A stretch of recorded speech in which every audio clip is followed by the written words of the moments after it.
வணக்கம் நேயர்களே. நமது சந்தைகள் இன்றைய தினம் 8 நாட்களாக ஓடின ஓட்டத்திலிருந்து சற்று பிரேக் அடித்து 44 புள்ளிகள் குறைந்து 25,069.70 முடிவடைந்திருக்கிறது. மேலும் அட்வான்சஸ் பார்த்தோம்னா 1442, declines 1127. So market breadth on September 15 பார்க்கும் பொழுது அட்வான்சஸ் டில்ட் ஆயிருக்கு. ஸோ பிரெத்தை பொறுத்தவரை பார்க்கும் பொழுது இந்த பாசிட்டிவ் மியூ அப்படின்னு சொல்லலாம். அதுபோல் 91 பங்குகள் 52 வீக் ஹையையும் 43 பங்குகள் 52 வீக் ஹையையும் பெற்றுள்ளது. அதுமாரி 129 பங்குகள் லாக்டின் அப்பர் சர்க்கியூட், 32 பங்குகள் லாக்டின் லோவர் சர்க்கியூட்னு சொல்லலாம். மேலும் இன்றைய தினம் துறைகளை பொறுத்தவரை பார்த்தோம்னாக்க like reality, PSU bank and engineering நன்கு ஏறினது.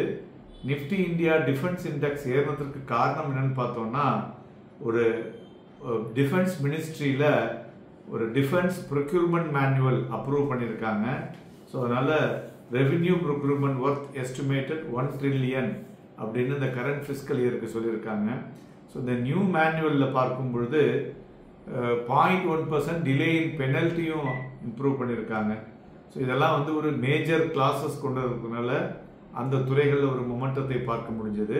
அதுபோல் ஓவராலாக 8 துறைகள் இன்னைக்கு ஒரு பாசிட்டிவ் டெரிட்டரி.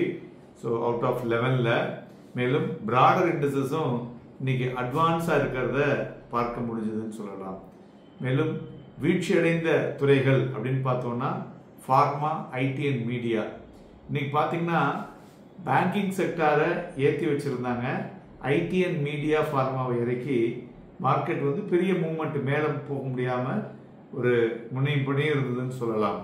அதுபோல் இண்டிவிஜுவல் ஸ்டாக்ஸை பொறுத்தவரை பார்த்தோம்னா ஜியோ ஃபினான்ஸ் அவங்களுக்கு அப்ரூவல் அந்த ஆஸ்திரேலியன் கம்பெனி இன்வெஸ்ட் பண்ணுறதுக்கு அனௌன்ஸ் பண்ணிட்டாங்க. Then Bajaj finance, Eternal, UltraTech, Reliance Industries, then Bajaj auto, L and T, JSW steel, State Bank of India, Adani port இவையெல்லாம் ஏறிய பங்குகள். இறங்கினதுல ஏஷியன் பெயிண்ட், சிப்லா, எம்என்டம், Shriram finance, doctor Reddy, then Infosys, Eicher motor, Titan, Sun Pharma, Apollo hospital இவையெல்லாம் இறங்கிய பங்குகள் என்று சொல்லலாம். மேலும் தங்கம் பார்த்தோம்னா இன்னைக்கு 250 ரூபாய் குறைந்து 1,09,120 வெள்ளி 303 ரூபாய் குறைந்து 1,28,535 மணிமாய் கொண்டிருக்கிறது. குருடாயில் 31 ரூபாய் அதிகரித்து 5,557 மணிமாகிறது. நம்மளுடைய இன்றைய தினம் வெளிவந்துள்ள சில ஈவெண்ட்ஸில் பார்க்கும் பொழுது இந்தியாவுடைய ஹோல்சேல் பிரைஸ் இண்டெக்ஸ் 0.52% வைசஸ் -0.58. மறுபுறம் இந்தியாவுடைய அன்எம்ப்ளாய்மெண்ட்டும் குறைந்திருக்கிறது, 0.1% குறைந்து 5.1% இருக்குன்னு சொல்லலாம். மேலும் இன்றைய தினம் ஒயிட் ஹவுஸ் அமெரிக்காவில் ஒரு அனௌன்ஸ்மெண்ட் பண்ணியிருக்காங்க. அவங்க என்ன சொல்லியிருக்காங்கன்னாக்க India is coming in to the table அப்படின்னு சொல்லியிருக்காங்க, அதாவது இந்த டேரிஃபுக்காக. So this is also good news அப்படின்னு சொல்லலாம். மேலும் நண்பர்களே, சந்தைகளில் ஏன் இன்னைக்கு மார்க்கெட் இறங்கினது அப்படிங்கிற ஒரு முக்கிய காரணங்கள் எல்லாருக்குமே எழக்கூடும். மெயினாக 2 விஷயங்கள் இன்னைக்கு சந்தைகளில் இறங்கினதுக்கு காரணம். ஒன்று ஒரு மாதிரி 2% எடுத்துகிட்டு ஏறினது இல்லையா, அதனால ஒரு ப்ராஃபிட் புக்கிங். இரண்டாவது, வருகின்ற புதன்கிழமை அன்னைக்கு ஃபெட்டினுடைய இன்ட்ரெஸ்ட் ரேட் டிசிஷன் இருக்கு.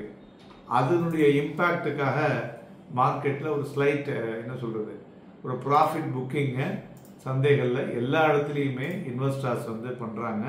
ஸோ அதனால் இந்த 18 வரலையும், அதாவது நாளை மறுநாள் வரலையும் இந்த வாலட்டிலிட்டி தொடரக்கூடும் என்றும் எதிர்பார்க்கலாம். ஓகே, அடுத்தது என்னன்னு பார்த்தோம்னா 17 வருஷத்துக்கு முன்பு இதே நாள் உங்களுக்குலாம் ஞாபகம் இருக்குன்னு நினைக்கிறேன், லேமன் பிரதர்ஸ் கொலாப்ஸ் ஆச்சுங்க. ஸோ அதுதான் செப்டம்பர் 15. அதுவும் ஒரு psychological factor in the market. மக்கள் முதலீடு செய்வதிலே சில தயக்கங்கள்னு சொல்லலாம். ஸோ அந்த லேமன் பிரதர்ஸ் மூலியமா ஒரு 5 முக்கியமான ஒரு தீர்வுகள் வந்தன. என்னன்னு பார்த்தீங்கன்னாக்க இன்வெஸ்டர்ஸுக்கு ஒன்று ரிஸ்க்னா என்னன்னு அதை அவங்களுக்கு தெளிவாக தெரியறதுக்கு. இரண்டாவது லிவரேஜ், அது எப்படி how to do the right leverage அப்படிங்கிறது வந்தது.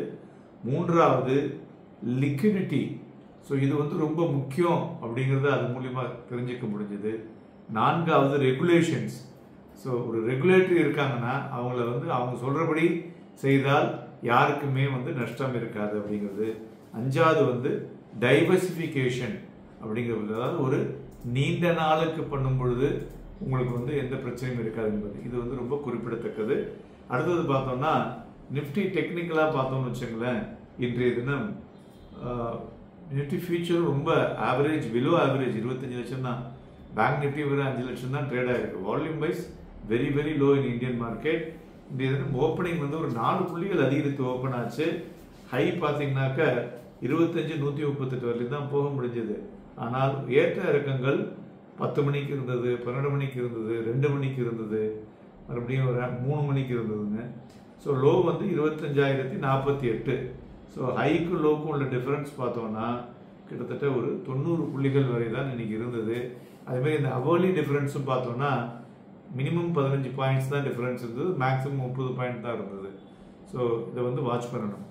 இப்போ நிஃப்டியை பொறுத்தவரை இந்த கரண்ட் ஃபேஸ் இருக்குது பார்த்தீங்களா, அதாவது நிஃப்டி வந்து ஒரு கரெக்டிவ் சேனல் அப்படின்னு சொன்னாலும் எஃப்ஐயோட எக்ஸ்ட்ரீம் நெட் ஷார்ட் பொசிஷனும் இருக்குது. இது ரெண்டுத்தையும் வச்சு பார்க்கும் பொழுது இட் இஸ் ஒரு கான்ட்ரிபியூஷன் சொல்லலாம், ஒரு கான்ட்ரரியன் புல் சிக்னலுக்கு.